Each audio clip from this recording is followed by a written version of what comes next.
The final stretch of the climb felt colder and less welcoming.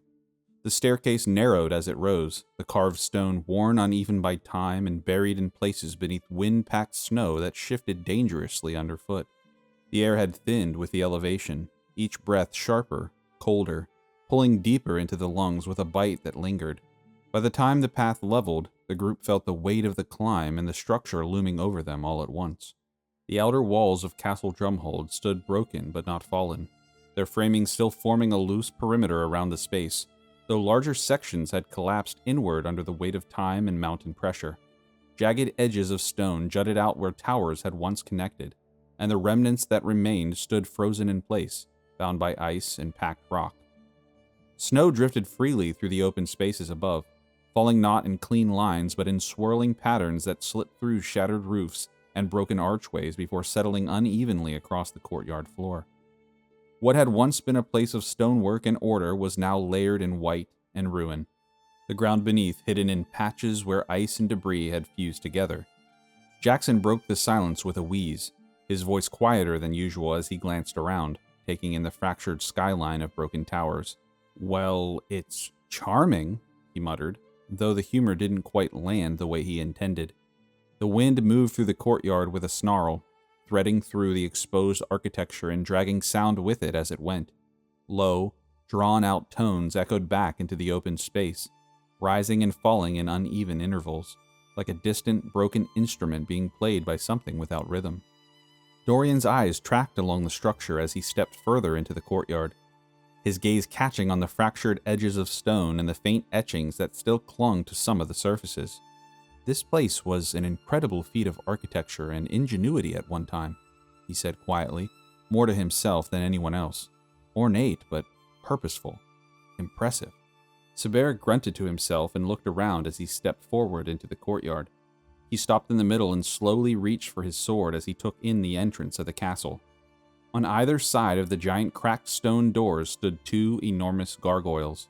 Stone, weathered, and fractured in places where time had begun to erode their forms, but unmistakably shaped. Twisted wings folded tight against hunched backs, clawed limbs anchored to their perches, their faces carved into grotesque expressions that blurred the line between beast and something almost human. Cassian slowed as he approached, his eyes narrowing slightly as he took in the faint glow etched along the cracks in their bodies. It wasn't light, but something that pulsed just beneath the surface, tracing the lines of ancient runes carved deep into the stone. Juno stopped beside him, her grip tightening subtly on her weapon as her gaze shifted between the two figures. "Those aren't just decoration," she said quietly. "No," Dorian answered from behind her, his voice carrying a sharper edge now as he studied the runes more closely. "They're anchored to something. Warding magic. Old, but not dead." The wind shifted again, stronger this time, cutting through the courtyard and dragging that hollow organ-like sound back through the broken corridors behind them. It echoed across the stone, threading between the towers and slipping past the gargoyles as if the castle itself was exhaling. One of the creatures twitched.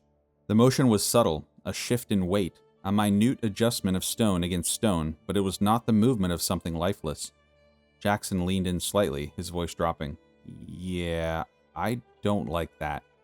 Leaf didn't respond, but his eyes remained fixed on them, his posture already angled, already ready for something that hadn't happened yet. They all stood motionless, unwilling to pass and unable to retreat. Jackson broke the silence again, glancing between the two figures with a half smile that didn't quite hide the tension in his eyes.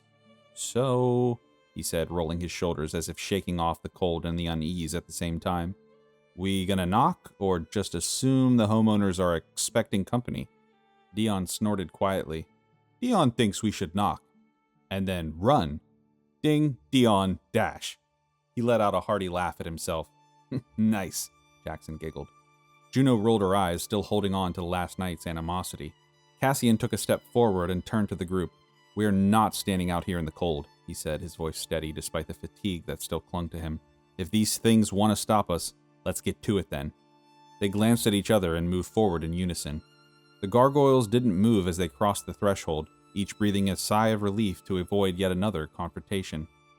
The cold didn't follow them inside. It fell away as soon as they stepped into the castle, past the cracked and broken stone doors, replaced by something unexpected, something that didn't belong this high in the mountains, in a structure this broken. Warmth. Subtle, pervasive, as if the stone itself retained heat from a fire long since extinguished but never fully gone. The air inside carried none of the biting edge of the storm outside, though the smell lingered. Damp stone, aged wood, something faintly old beneath it all. The interior stretched upward into shadow, a great hall fractured by time but not destroyed. Sections of the ceiling had collapsed, allowing thin shafts of gray light to spill through, but much of the structure still held. Pillars stood where they should, cracked but upright, their surfaces etched with designs that time had not fully erased. "Wow," Dorian said under his breath, his eyes scanning the architecture with growing interest. "This is incredible." Juno glanced around, her posture still tight, her instincts refusing to relax just because the cold had. "This place shouldn't be this intact," she replied quietly, "not after what we saw outside." It felt maintained, like something was protecting the inside of the castle from the bitter cold and aging frost of the mountain. They moved deeper down the main hall and a sound crept in the further they went. Soft, indistinct murmurs, too faint to fully catch, slipping through the air like fragments of conversation heard through a wall. Jackson slowed slightly, craning his neck to listen. "You hear that?" he asked, quieter now. "I hear it," Sabaric replied, his tone sharpening as he adjusted his grip on his weapon. The staircase came into view ahead of them. Wide, sweeping, leading upward into the deeper structure of the castle. The stone steps were worn but intact, the railing carved in patterns that twisted along its length like frozen vines, and along that staircase something strange caught their eye. They weren't alone. At first, they looked like distortions in the air, light bending where it shouldn't. Then they resolved into figures, faint and translucent bodies half floating, half resting throughout the room. They stood along the steps in scattered positions, each one of them caught in a moment that no longer existed. Their forms flickered, incomplete in places, as if they had been half erased from the world and left behind anyway. Tomes clutched close to their chests or held open in front of them, their heads bowed as if reading, studying, or searching for something that had never been found. "No, that's not right. The fragments are scattered. Try again." The voices came in pieces, overlapping, breaking apart mid-thought before starting again somewhere else. Not directed at the group, not even aware of them, just continuing. Dorian stepped closer, his eyes narrowing as he studied them, drawn in despite himself. "Residual echoes," he murmured. "Not spirits, not exactly. Something left behind, caught in the magic of this place." Cassian moved past them without slowing, though his gaze tracked each figure briefly as he passed. "They're clearly not interested in us," he said. "Let's leave them alone." They reached the top of the staircase, passing the residual silhouettes of past inhabitants, and moved into a long hallway. The corridor stretched forward into dim, uneven light, its walls lined with old wood paneling that had somehow resisted the full decay of the outer structure. The floor beneath their feet felt more stable here, less fractured, as though this part of the castle had been shielded from the worst of the damage. At the far end of the hall, two large oak doors, tall enough to dwarf any of them standing before them, their surfaces scarred and splintered from age and impact, but still standing, still holding.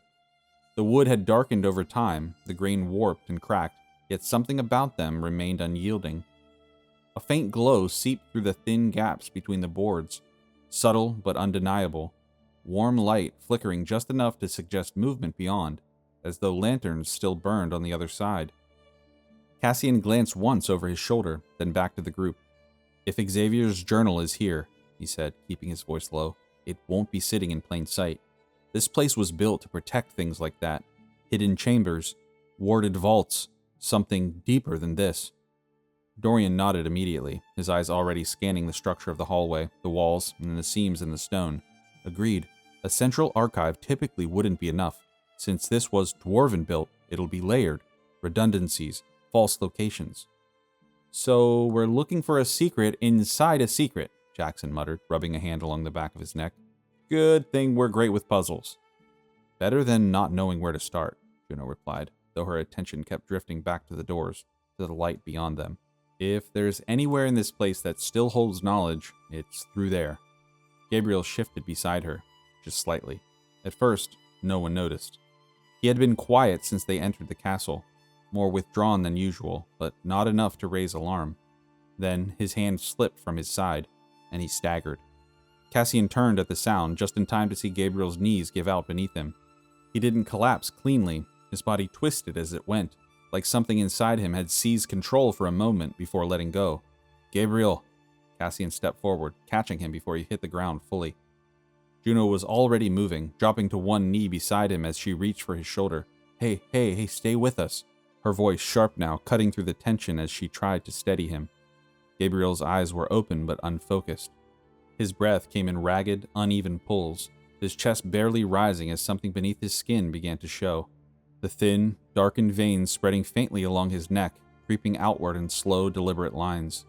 The wither was taking hold of him. Dorian swore under his breath, stepping closer. His eyes locked onto the pattern immediately.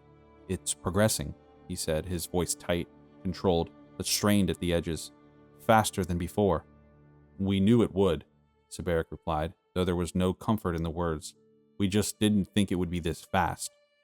Jackson crouched nearby, his usual composure slipping just enough to show the concern underneath. He was fine," he said. "In the mine, he wasn't fine," Cassian cut in, his voice low and sharp, not directed at Jackson, but at the reality of it. "He was just holding it off." Juno pressed her hand lightly against Gabriel's chest, feeling the uneven rhythm beneath it. "We should have done something sooner," she said, the frustration creeping into her tone. "We knew what this was. We knew it was going to get worse." "We didn't have a cure," Dorian replied immediately, though the words sounded weaker than he intended. "We still don't." "That doesn't mean we should have ignored it," she shot back. Silence followed. Not because there was nothing to say, but because they all knew she was right. Cassian's gaze dropped to Gabriel's face, his expression tightening slightly as the weight of it settled in. The mine, the crown, the climb, every step forward had pushed this further, faster, and they had all let it. "We don't get the luxury of choosing one problem at a time anymore," he said quietly.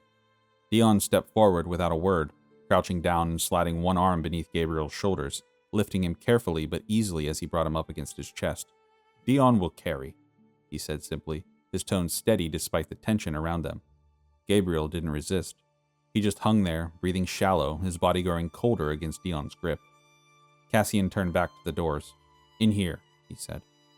Juno rose to her feet, adjusting her grip on her shield as she stepped forward, her jaw set now, whatever frustration she carried folding into something sharper. "We need to find the journal," she said, "and we need to find something, anything, that can help him." Up close, the doors felt heavier than they looked. The wood thick, reinforced, the grain splintered. The faint light leaking through the cracks flickered again, steady, almost inviting. Cassian pressed his hand against the surface and pushed. The doors resisted for a moment, then gave way. The wood groaned as they opened inward, the sound echoing into the space beyond as warm light spilled out into the corridor, washing over them in a soft, unnatural glow. A grand library revealed itself. Endless shelves stretching into shadow, rows upon rows of tomes, untouched by time. Lantern light flickering along the walls as if they had never gone out. Dion carried Gabriel across the threshold first, the rest of the group following close behind as the doors remained open behind them, the sound of the castle's hollow wind fading just enough to be replaced by something quieter. The scale of the archive revealed itself in layers, row upon row of towering shelves stretching deeper than the eye could comfortably follow, their heights disappearing into the dim upper reaches of the chamber where shadow swallowed the architecture whole. Ladders stood fixed against certain sections, some broken, some intact, all untouched as though whoever had used them last had simply stepped away and never returned. The lanterns still burned, small, contained flames held within glass housings mounted along the walls and between shelves, casting a consistent golden light that refused to flicker out. Dust had settled across everything, but not in the way neglect demanded. It lay thin, almost respectful, as if even time itself had been cautious about disturbing what was kept here. Jackson let out a slow breath as he stepped further in, his gaze dragging upward along the endless spines of books. "That's a lot of books," he muttered, the humor in his voice dulled by something closer to awe. Gabriel shifted faintly in Dion's arms, his breathing uneven but present, the warmth of the room doing little to ease the strain that now showed clearly across his face. Spread out, Cassian said, his voice low but firm. We're not just looking for a book. We're looking for where they would hide something they didn't want to be found. Sabaric nodded and moved immediately, heading toward the outer shelves where the stone met the wood, his hand brushing lightly across the structure as he searched for irregularities. Jackson followed suit, though his attention flickered between the shelves and the open spaces above them, as if expecting something to move in the shadows. Leaf said nothing. He drifted along the edges instead, his movements quieter than the rest, his eyes tracking not the obvious but the spaces between, the gaps in shelving, seams in the floor, places where something could be concealed rather than displayed. Dorian moved deeper into the room, past the first few rows. The books themselves were varied, leather-bound volumes, brittle parchment collections, thick tomes reinforced with metal clasps, their spines etched with symbols, languages, and markings that spanned centuries of accumulated knowledge. This wasn't just a library. It was a record of things meant to be remembered long after those who wrote them were gone. His gaze shifted to the walls. Between the shelves where stone still showed through, portraits had been mounted at measured intervals, each one framed in dark wood, their surfaces aged but intact. The figures within them stared outward with the same quiet permanence as everything else in the room. Nobles, scholars, figures of authority and intellect, each one captured at the height of their relevance and held there indefinitely. One in particular caught his eye, not because of who it depicted, but because of how it felt. Dorian stopped in front of it. "This one," he murmured. Juno glanced over briefly from where she was helping clear space for Dion to lower Gabriel more comfortably onto one of the reading tables. "What about it?" she asked. Dorian didn't answer. Instead, his gauntlet flared. A soft pulse of blue light rolled outward from his hand, spreading across the surface of the painting in a controlled wave as he invoked the spell. The air shifted subtly, the threads of magic revealing themselves not in brightness, but in structure. Lines, patterns, something woven into the world just beneath what could be seen. Dorian's eyes sharpened. "There's magic here," he said quietly. "Not residual, active." That drew their attention. Cassian turned, stepping closer, his gaze shifting between the portrait and Dorian's expression. "What kind?" "Old," Dorian replied, studying the pattern more closely now. "Woven into the frame, I think, not just the image. It's anchored, layered, not a simple ward, something more delicate." "A lock?" Jackson called from further down the row, his voice echoing lightly between the shelves. "Maybe," Dorian said. "Or a marker." Leaf's voice came from somewhere to the side, quieter, more focused. "Or a distraction." Dorian didn't dismiss it. Nothing in this place existed without purpose. He stepped closer, his hand hovering just short of the frame as the magic revealed itself more clearly under his focus, tracing faint lines along the carved edges of the wood. "This isn't just a painting," he said. "It means something." Behind him, the rest of the group continued their search. The quiet movements of the group carried through the space in soft, controlled shifts, books being tested, shelves examined, the faint scrape of boots against the stone muffled by the weight of the room itself.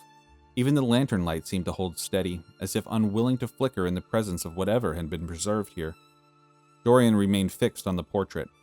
The magic was subtle, but it was there, woven through the frame in thin, deliberate lines that revealed themselves only when pressed. It wasn't a trap, not in the traditional sense. It felt intentional, meant to be found, but only by someone looking closely enough to notice. He leaned in slightly, adjusting the angle of his gauntlet as the faint blue glow pulsed once more across the surface. Cassian stepped in beside him. His gaze locked onto the painting the moment he saw it, and something in his posture shifted almost immediately. Subtle, but enough that Dorian noticed it without looking away from the magic. "What is it?" Dorian asked, still focused on the frame. The magic itself wasn't what had caught his attention. It was the painting. It was a portrait of a family. The father stood at the center, his posture upright and composed.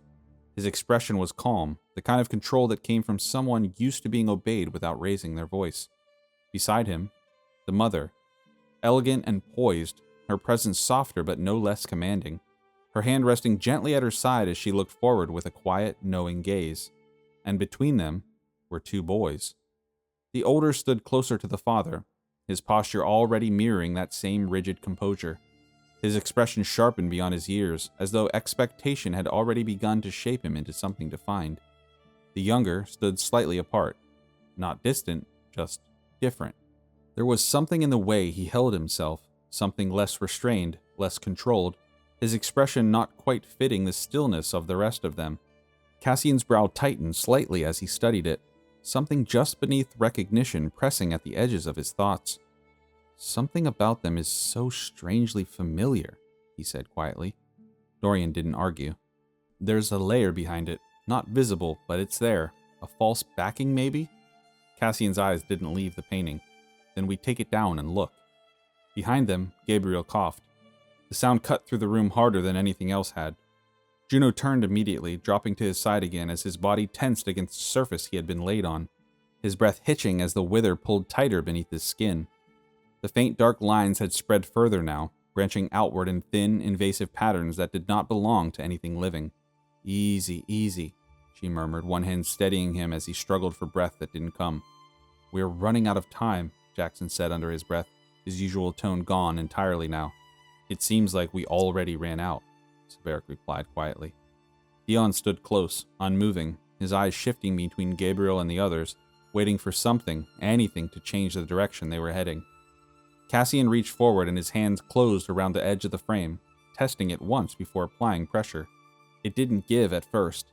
Then came the faintest separation between the wood and the stone behind it. Dorian stepped in immediately, his gauntlet flaring once more as he found the hidden seam and pressed into it with precise force. The magic resisted for a fraction of a second, then unraveled just enough to release whatever held the false layer in place. Now, he said. Together they pulled.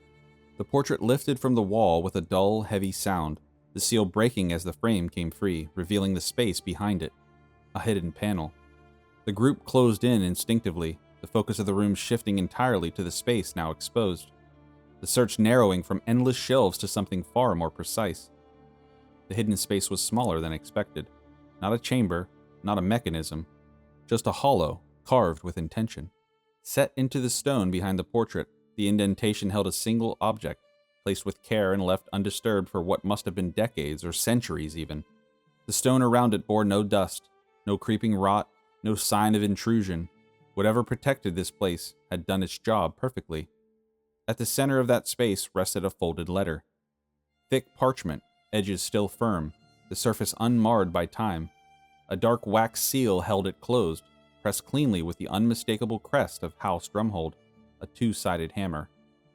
The symbol caught the lantern light faintly, as if it had been stamped only days ago rather than buried behind stone and wood for generations. Cassian reached in and took it without hesitation.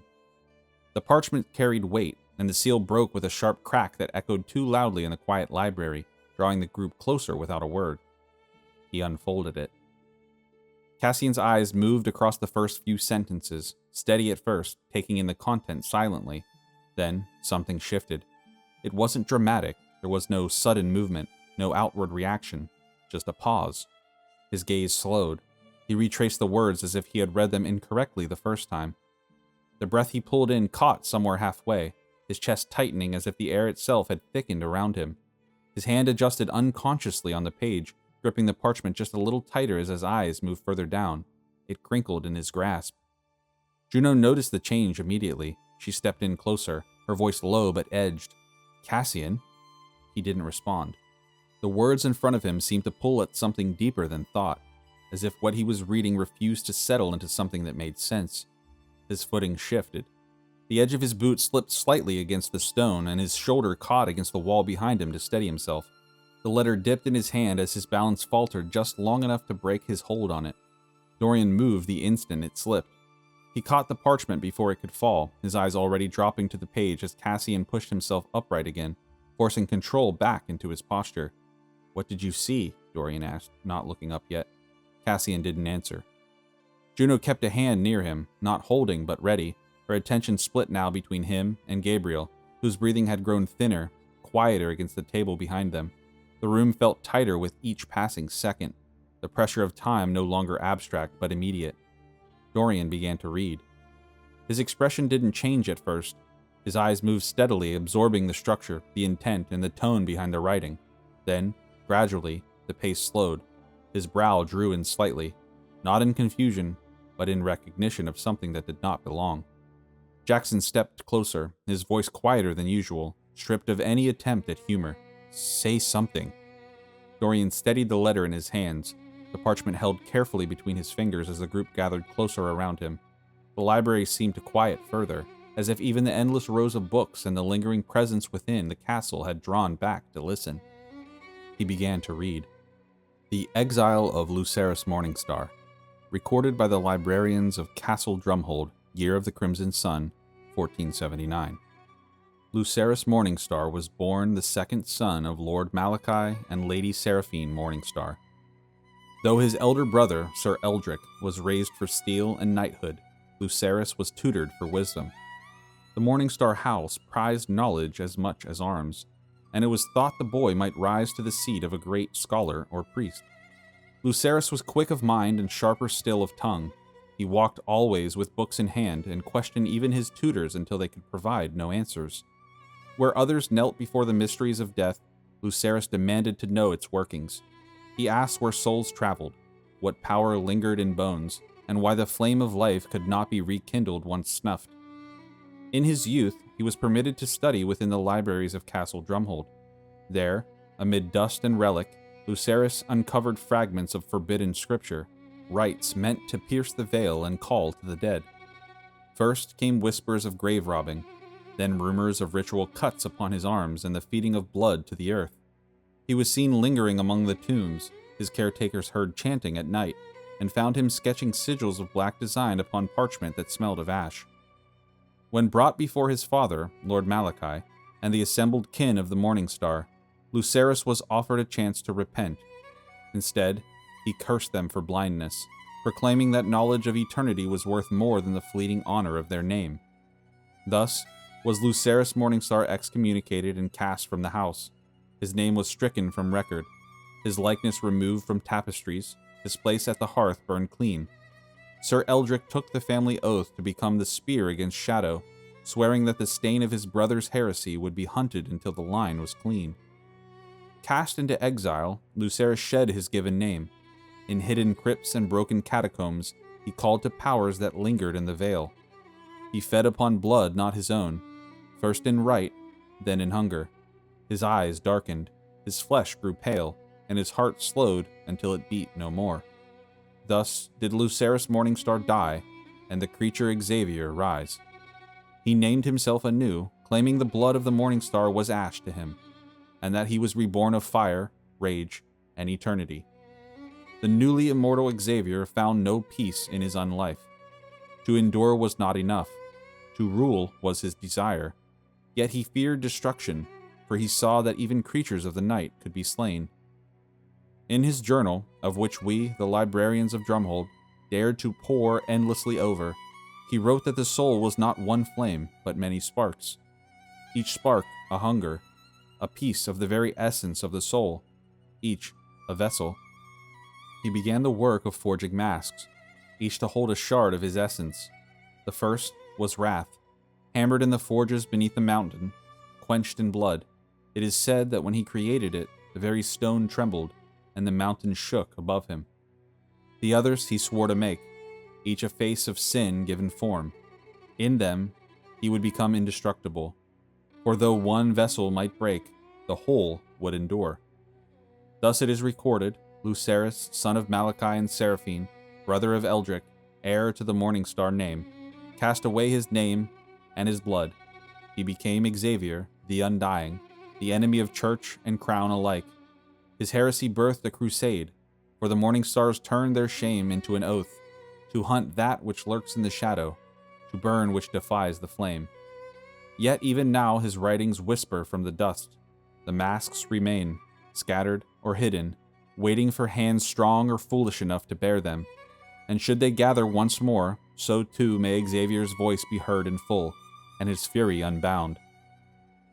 Dorian lowered the letter slightly, the final words settling into the room as the silence returned, heavier than before.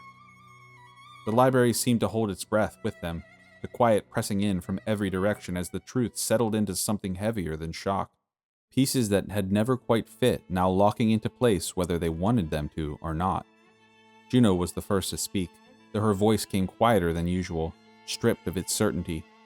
Xavier is a Morningstar? Jackson let out a low whistle, his eyes flicking toward Cassian as if trying to gauge how much weight that name had just dropped on him. The tension stretched just a moment too long before he cut through it, his tone dry but careful, like he was testing how much air was left in the room. "So what? That makes him your cousin?" he said, lifting one brow. "Or are we talking something a little more awkward than that?" Cassian didn't react to the joke at all. He stood a few steps back from Dorian, his gaze unfocused for a moment as the implications settled deeper than the words themselves. The letter hadn't just explained Xavier. It had placed him, given him a lineage, a beginning, and a family.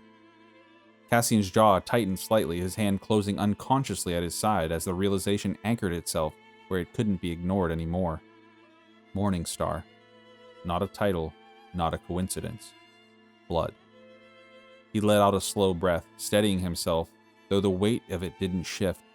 He wasn't just some ancient thing that crawled out of the dark, he said, his voice quieter now, more controlled. He started the same way we all did. Sabaric stepped forward slightly, his expression unchanged, his tone grounded in a way that cut through the spiral before it could deepen further. "Then it changes nothing," he said, firm and without hesitation. "Blood doesn't excuse what he became." Cassian didn't argue, he just stood there, absorbing it. Sabaric's gaze shifted to the letter still in Dorian's hand, then to the space around them, the endless shelves of knowledge that suddenly felt far less like opportunity and far more like responsibility. "We didn't come here to trace his family tree," he continued. "We came here to find out how to stop him." Juno nodded, the tension in her shoulders tightening as she glanced back toward Gabriel, whose breathing had grown thinner again, the wither pulling steadily at him no matter what revelations they uncovered. Dorian folded the letter carefully, his movements deliberate now as he looked back to the wall, to the hidden space, and then to the surrounding archive. "The journal is here," he said, more certain than before. "It has to be. They wouldn't preserve this and not keep the rest." Leaf didn't respond, but his eyes had already moved past the conversation, scanning the room again with sharper intent now that the stakes had shifted. Whatever tension still lingered between him and Cassian had been pushed aside. Cassian lifted his head. "Then we stop wasting time. We need to find the journal." Juno searched a shelf nearby and called out from a row of books. It also said that the first mask was forged under this mountain, her eyes drifting upward as though she could see through the stone itself. That means this place wasn't just recording what was happening. It was where it all began. Dorian nodded faintly, his attention still scanning the structure around them, with the thought clearly settling in. "Which means anything important wouldn't be buried beyond reach," he said. "It would be placed somewhere deliberate, accessible, but only if you understood what you were looking at." "That doesn't narrow it down," Jackson muttered, dragging his hand across a row of spines before letting it fall away again. "Everything in here feels deliberate." "It does narrow the thinking," Leaf said quietly. He had drifted back toward the exposed section of wall where the portrait had been removed, his focus returning not to the shelves, but to the place they had already searched. He crouched slightly, studying the recess again, not the obvious center where the letter had been placed, but the edges, the lines where stone met the hidden backing, where something had been carved with more care than needed. "You're all looking for something sealed away," he continued, his voice steady, his fingers brushing along the inner edge of the cavity. "Something deeper, more protected." Cassian stepped closer, watching him. "Should we not be?" "I think whoever hid it already assumed that's what people would expect," Leaf replied, pressing lightly along the stone. "So they didn't make it harder to find, they made it easier to overlook." His hand paused. He pressed again, more deliberately this time, and felt the resistance give, just enough to confirm what he already knew. "There's more here," he said. Dorian was beside him immediately, the faint glow of his magic returning as he focused on the space. The pattern revealed itself this time, thinner than before, layered so tightly against the stone that it had almost disappeared completely. "You're right," Dorian murmured. "It's another compartment, tucked behind the first." Leaf adjusted his grip and pulled. The hidden section came loose with a muted scrape, the stone shifting just enough to expose a narrow pocket carved deeper into the wall. Space was tighter, as though this was the place meant to hold something that mattered more than anything else in the room. Then Cassian leaned in slightly, his gaze settling onto what had been concealed there all this time. A book rested inside, its leather cover worn smooth with age but intact, the surface marked with an etched wolf's head that had not faded despite everything around it. The design was unmistakable, even without the context they had just been given. House Morningstar. Beside it sat a small glass vial, sealed tight, the liquid inside a deep, unmoving red that caught the lantern light in a way that made it seem thicker than it should have been. A label had been affixed to it, the ink preserved as cleanly as the rest of the hidden contents. L. Morningstar, written in an italic script. Cassian reached into the recess, his hand closing around the journal with a steadiness that hadn't fully returned since the letter. The leather was colder than it should have been, the surface worn smooth by time and handling, though there was no dust on it. He passed it to Leaf. Leaf took it without a word and opened it. The pages resisted slightly at first, the spine stiff from age, then gave with a quiet creak as the parchment inside revealed itself. The ink was still dark, the handwriting sharp, each entry scrawled with emotion. Leaf began to read. The old priests speak of heaven as though it were a locked chamber with only their keys. And yet I have seen too much suffering to believe such gates swing open at the whisper of prayer. Death is cruel, but it is also constant, impartial and inevitable. He turned the page slowly. If eternity exists, why must it be claimed by gods? Might it not be found, studied, harnessed? I will not be content to kneel at altars and wait for promises. If there is a way to grasp forever, I will find it with my own hands. Next entry came without pause. They called me unfit. They called me a heretic. My father's eyes did not weep. He burned my name from the ledgers as though it were never written. Leaf's grip tightened slightly along the edge of the page as he read on. But what is a family's honor compared to eternity? They forge blades for hunters. I will forge myself into something death itself cannot break. He turned another page. The catacombs beneath Drumhold are a treasure.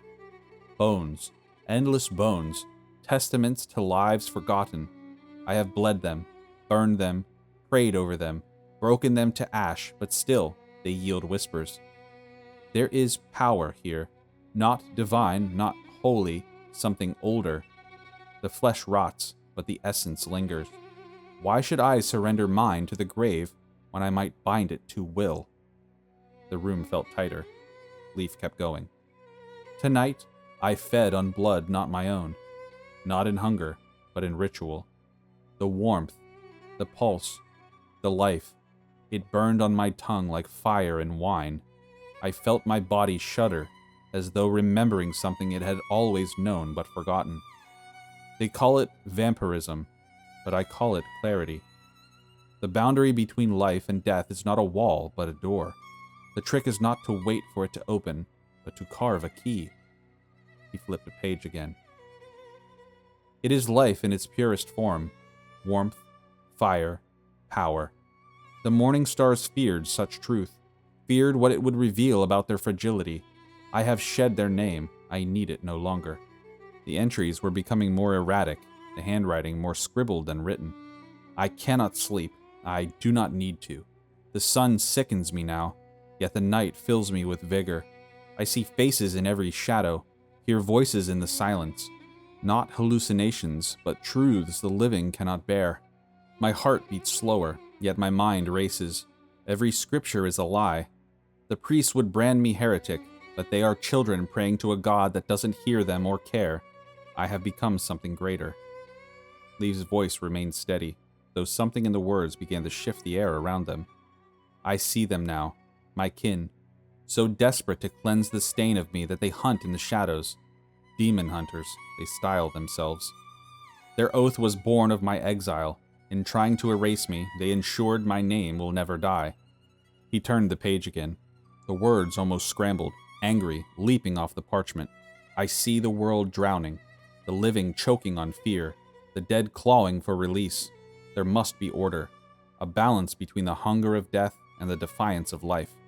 If the gods will not grant it, I will. Another page. The soul is not a single flame, it is a fire of many sparks. Our combined sins split into segments of our being. I have begun the craft of separation, to carve my soul into vessels, to bind my sins into form. The masks will be my legacy. 7 visages, each bearing a fragment of myself. In them, I will be eternal. Not one fate, but countless. Leaf turned to the last page. The first mask is complete. Wrath. It beats like a second heart, pulsing in the dark.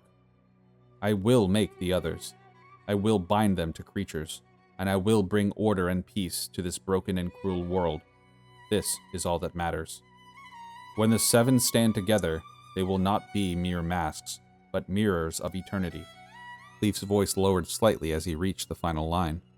The world will kneel, or burn. It matters little which. He stopped. The journal remained open in his hands, the last words hanging in the air as the silence returned heavier now, filled not with uncertainty, but with understanding. Cassian stood a few paces back, his gaze fixed on the book without quite looking at it, as though what had been spoken was still arranging itself into something that he could fully accept. This has always been the plan, he said at last, his voice quiet. He built it, piece by piece. Every step has been intentional. Dorian looked down, his focus shifting between the journal and the letter still folded at his side. The masks weren't a reaction, he said. They were the goal. Everything else, the exile, the transformation, that was all a part of getting there. Being cast out by his family tipped the scales, Juno added, her eyes lingering on Gabriel before returning to the others. It pushed him further, gave him a reason to justify it. Sabaric let out a low breath, his expression unchanged but his tone grounded in something firmer. He saw himself as right, he said. That's what makes men like him dangerous, not the power, the certainty. Jackson shifted slightly, folding his arms as he glanced between them. So it's all true. Everything. The fragments of his soul, the pieces he cut away on purpose, their insurance. Exactly, Dorian replied. He divided himself so he couldn't be destroyed in a single blow. Each mask carries a piece of him, his will, his essence, whatever you want to call it. That's why they persist. That's why killing one bearer doesn't just end it. Leaf closed the journal slowly, his grip tightening just enough to keep it from slipping as he looked down at it. And that's why putting them back together matters. If he split himself to survive, then the only way to undo it is to bring those pieces back into one place. So he actually can be killed, Sabaric said calmly. Juno's expression tightened. If we gather them all together and fail, she started, then let the thought fall away before finishing. Dorian spoke up again, his attention shifting to the small vial still resting in the hidden compartment. There's something else, he said, stepping forward toward it. The label, L Morningstar. Leaf followed his gaze and then reached in and carefully lifted the vial, holding it up just enough for the lantern light to catch the dark red liquid inside. It didn't move like water. It clung to the glass, thicker and heavier. His blood, Jackson said, the realization coming quickly now. It has to be. Gabriel stirred faintly behind him, a weak sound escaping him as his body tensed again, the wither tightening its hold on him in slow, deliberate waves. Juno turned immediately, her hand pressed lightly against his shoulder. Stay with me, Gabriel, she murmured, though her eyes flicked back toward the vial almost immediately. Dorian didn't look away from it. If the wither is tied to him, he said, it is part of whatever he's become, then this might not just be a relic. Cassian stepped closer, his gaze shifting from the journal to the vial, the connection forming in real time. It could be the source, he said, or the answer. Or both, Leaf added, his grip steady as he lowered it slightly. If he used his own blood to cross whatever line he crossed, then maybe it holds the key to reversing it. Sabaric's brow furrowed slightly. Or it makes things worse, he said plainly. We don't know what it is yet. No, Dorian agreed, but we know what happens if we do nothing. The room fell quiet again. Cassian looked at the journal once more, then at the vial, then finally at Gabriel. We take both. We'll figure it out on the way, but we don't leave anything behind that might give us a chance. Leaf secured the vial carefully while Dorian took a hold of the journal, the weight of it settling into his hands like something that had been waiting to be carried. Gabriel stirred again, weaker this time, his breath catching as the wither pressed deeper beneath his skin. The faint dark lines along his neck had spread further, branching in slow, deliberate patterns that no amount of time would reverse on its own. He forced his eyes open. For a moment, he just looked at them. Then his gaze settled on the vial. Give that to me, he said, his voice rough, quieter than it had ever been. Juno turned sharply. No. Gabriel didn't argue immediately. He shifted slightly, wincing as he tried to push himself up, his strength failing halfway through the motion before Dion steadied him with a firm grip. If that's his blood, Gabriel continued, forcing the words through the strain, and this thing is tied to him, then waiting isn't going to help me. It might kill you faster, Saberic replied, his tone flat. Gabriel's eyes flicked toward him, then back to the vial. I'm already dying, he said simply. Dorian stepped closer, his focus sharpening, weighing the idea rather than dismissing it outright. We don't understand how the Wither functions yet, he said. If it's connected to Xavier's essence, then introducing more of it, especially in a concentrated form, could either stabilize it or accelerate it beyond anything we can stop. So we do nothing then? Gabriel asked, the edge creeping back into his voice despite the weakness behind it. Wait for it to finish me off? Cassian's gaze remained fixed on the vial, the connection forming in ways he didn't fully trust yet. We shouldn't guess with something like this, he said at last. Not blindly. Then figure it out faster, Gabriel shot back. Jackson interrupted the moment from across the room. Hey, guys, you might want to see this. He had pulled a book free from a row, the leather cover darker than most, its surface marked with a crude but striking illustration burned into the front. A massive figure stood at its center, horned, wreathed in flame, its form more monstrous than man, its presence dominating the entire image. Jackson's hand tightened slightly around the spine as he stared at it. That guy looks cooler than me, he muttered. Dion stepped closer, glancing down at the cover. Looks like something Dion would fight, he said, though his tone carried less certainty than usual. Jackson flipped it open, his eyes scanning quickly as he moved through the first few pages, the structure of the writing less formal than the journal, more like recorded accounts than personal entries. His pace slowed. No way, he breathed. Cassian turned. What is it? Jackson looked up, his expression sharper. This isn't just some story, he said. This is about the mountain and what's under it. That pulled Dorian away from the vial immediately, his attention shifting as he stepped closer. Read it. The Butcher Under the Mountain, he read, his voice steadying as he followed the text. A record of the creature known as Druvakar, bound beneath Drumhold in the age following the exile of Lucerys Morningstar. Jackson's eyes moved faster now as the details unfolded. He was given the first mask, he continued, the words tightening as they formed. Wrath, bound to it. Dorian's jaw set slightly. So Xavier did what he said. Druvakar was chosen. Jackson nodded faintly as he read on. Druvakar, called the Butcher, was bound to the forge beneath the mountain, chained to an anvil of black iron where he was forced to labor without end. It is written that he no longer shaped steel, but flesh, crafting creatures from fire and ruin, drawn from realms beyond the gates of hell itself. Jackson continued. Every attempt to destroy him failed. His body could be broken, but the mask endured. His rage fed it. His will anchored it. He could not be killed, only contained. He turned another page and read on. So the tunnels beneath the castle were sealed, not to keep him in, but to keep everything else from coming out. The dead from rising, and the living from descending. Jackson lowered the book slightly, his gaze lifting to meet the others. We're standing right on top of him, he said. Cassian was the first to move, his focus shifting from the table to the walls, the structure, the shape of the room itself. If they sealed the tunnels, he said, his voice steady again, grounded in purpose, then the entrance is still here, somewhere in this castle. Dorian was already turning his attention outward, his mind working through the architecture they had seen on the way in. It wouldn't be obvious, he said. Something reinforced, hidden behind function, a place meant to be forgotten. Or guarded, Saberic added, his gaze lifting toward the higher levels of the library where shadows deepened and the air seemed to move just a little differently. Juno stepped away from Gabriel reluctantly, his eyes lingering on him before she forced herself to turn. Then we need to find it, and we need to do it fast. Wait, I'm not going down there like this, Gabriel called out. The words cut clean through the motion of the group, pulling every eye back to him as he steadied himself against the table. He looked even worse now than he had moments ago, the wither creeping further along his skin, his breath shallow, uneven, but his gaze was focused and certain. Juno stepped back toward him immediately, her voice tightening. You're not going down there at all if this keeps spreading. That's exactly my point, Gabriel replied. His eyes shifted to the vial, then back to the group. If I can't fight, then I'm a liability. And if I'm a liability, I'm not going to make it out of that tunnel.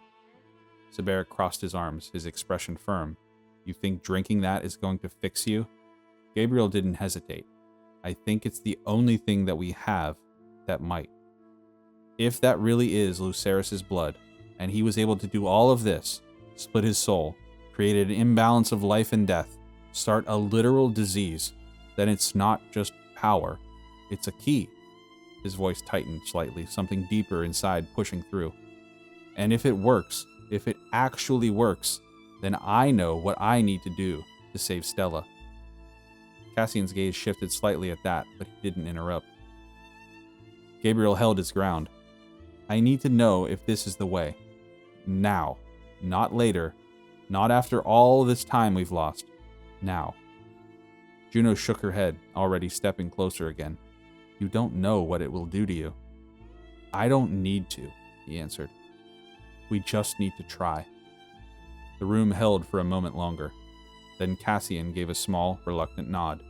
Leaf didn't argue. He pulled the vial free and handed it over. Gabriel took it, his grip tightening around the glass as he pulled the stopper loose. For a fraction of a second, he looked at it. Then he tipped it back and drank. It hit him instantly. His body seized hard, the reaction violent and immediate as his back arched and his muscles locked all at once. A sharp, involuntary gasp tearing from his throat. The vial slipped from his hand and shattered against the stone as his entire frame convulsed. The movement uncontrolled, unnatural, as if something inside him was tearing through every nerve at once. Gabriel! Juno dropped to him, grabbing his shoulders, trying to hold him steady as his body bucked beneath her hands.